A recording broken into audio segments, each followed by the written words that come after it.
Et cette semaine-là, à première image, bien sûr, c'est l'installation des nouveaux conseils départementaux jeudi après-midi. Dans le Nord, 82 élus qui ont pris place dans l'hémicycle et pour la première fois, autant de femmes que d'hommes. Autre fait rarissime dans cette assemblée, tout de même, après 17 ans de gouvernance socialiste, c'est la droite et l'UMP qui a la majorité. Sans surprise, c'est bel et bien le sénateur Jean-René Le Cerf qui a donc été élu jeudi président du conseil départemental. Dans son discours d'intronisation, il a d'abord formé le vœu d'une alternance, apportant son lot d'oxygène et d'innovation au département, tout en préservant le vivre ensemble et la solidarité. Le président sortant Didier Magnier a toutefois mis en garde la nouvelle majorité contre une réduction des politiques volontaristes en cette période de crise. Jean-René Le Cerf ayant en effet souvent déclaré durant la campagne le besoin de couper dans les dépenses du département dont il juge la situation financière préoccupante. Écoutez-le à ce sujet, le nouveau président du département du Nord, Jean-René Le Cerf, concernant la réduction du nombre de fonctionnaires au micro de Fanny Bourdillon et Xavier Silly. Je persiste et signe, malgré l'intervention de mon collègue Didier Magnier, pour dire qu'entre 12 000 et 13 000 personnes qui travaillent d'une manière ou d'une autre pour le département du Nord, c'est beaucoup et c'est vraisemblablement un peu trop. Et c'est pourquoi j'avais parlé effectivement de baisser de 8%, un peu à la fois, on va faire ça demain matin, baisser un peu à la fois la masse salariale. Si on la baisse de 8%, on économise 45 millions d'euros tous les ans, que l'on peut réinjecter dans l'investissement, c'est-à-dire dans la qualité du cadre de vie des habitants, mais aussi dans la création d'emplois par les entreprises et par les artisans. Et notez que dans le département voisin du Pas-de-Calais, c'est le socialiste et président sortant Michel Dagbert qui a été élu. Une assemblée où, je vous le rappelle, 12 conseillers du Front National ont pris place donc jeudi matin. Autre information cette semaine, en bref, la menace sur les Galeries Lafayette. On savait le grand magasin du centre de Lille en difficulté, notamment à cause d'un loyer trop élevé, d'un chiffre d'affaires insuffisant. La direction a reconnu cette semaine que l'enseigne n'a en fait jamais été rentable depuis son ouverture en 2007. Mardi, donc, un comité central d'entreprise s'est réuni pour dénoncer le bail de l'emplacement actuel. En clair, la direction des Galeries va tenter de renégocier le bail et le loyer, faute de quoi le magasin pourrait quitter la rue de Béthune.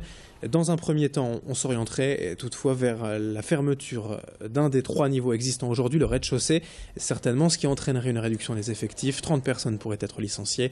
Tout cela est à suivre, on devrait avoir plus d'infos à ce sujet d'ici les prochaines semaines.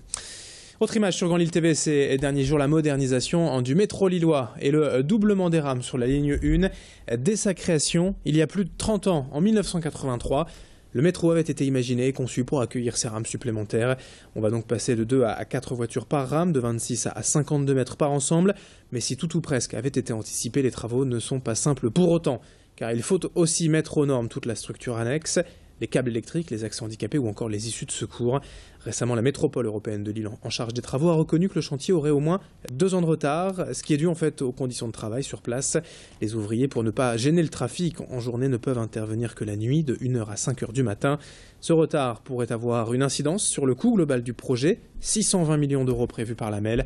On écoute le vice-président communautaire en charge des transports, le maire de Tourcoing, Gérald Darmanin, au micro de Xavier Silly.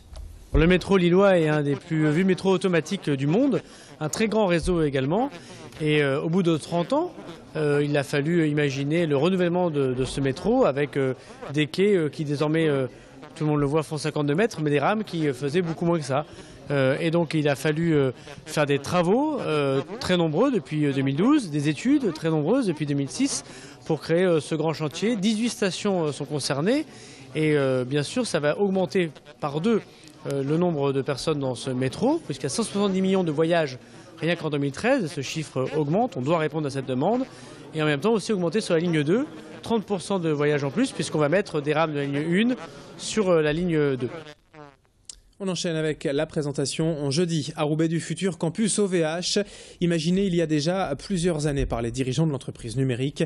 Le projet va enfin être lancé prochainement après le dépôt du permis de construire la semaine dernière. Une nouvelle étape cruciale dans le développement de l'entreprise et de la région. Un campus ultra moderne qui accueillera à terme près de 1500 personnes. L'objectif est de créer ici un pôle de recherche, des laboratoires d'essais et un incubateur d'entreprise afin de faire des lieux et de Roubaix une vraie capitale de l'économie numérique.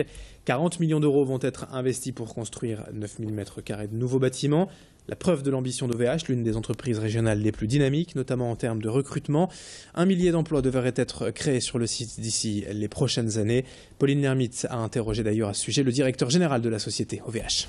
Les deux domaines principaux sur lesquels nous recrutons sont des domaines de recherche et développement. Donc ce sont des ingénieurs, des personnes qui ont une formation technique très pointue. Et malgré cela, nous continuons dans nos centres de formation à aller encore plus loin dans leurs compétences techniques. Et l'autre type d'emploi, c'est un emploi de support dans lequel nous cherchons des gens qui ont plutôt une attitude de relation. Ils peuvent venir du commerce, ils peuvent venir du secteur de la VPC, des domaines de vente divers et variés. Nous recrutons beaucoup chez les jeunes diplômés. Nous avons aussi des activités plus opérationnelles, plus industrielles, dans lesquelles nous prenons aussi des jeunes issus d'un parcours de la deuxième chance, donc des jeunes qui n'étaient pas diplômés. Et dans d'autres cas, nous prenons des gens qualifiés, compétents dans des domaines d'innovation sur lesquels nous avons besoin d'aller vite. Et puis quelques images de sport pour conclure cette édition. Avec l'événement mardi soir au Vélodrome couvert de Roubaix, un match de tennis de table féminin devant plus de 1400 personnes.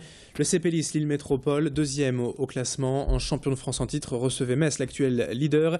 Et une passation de pouvoir lors de cette rencontre. Défaite 4-0 pour les Lissoises, mais c'est aussi le plus fort qui a gagné. Le CPLIS va donc fêter ses départs dans son titre de champion de France, mais en tout cas une soirée réussie du côté du Vélodrome couvert de Roubaix.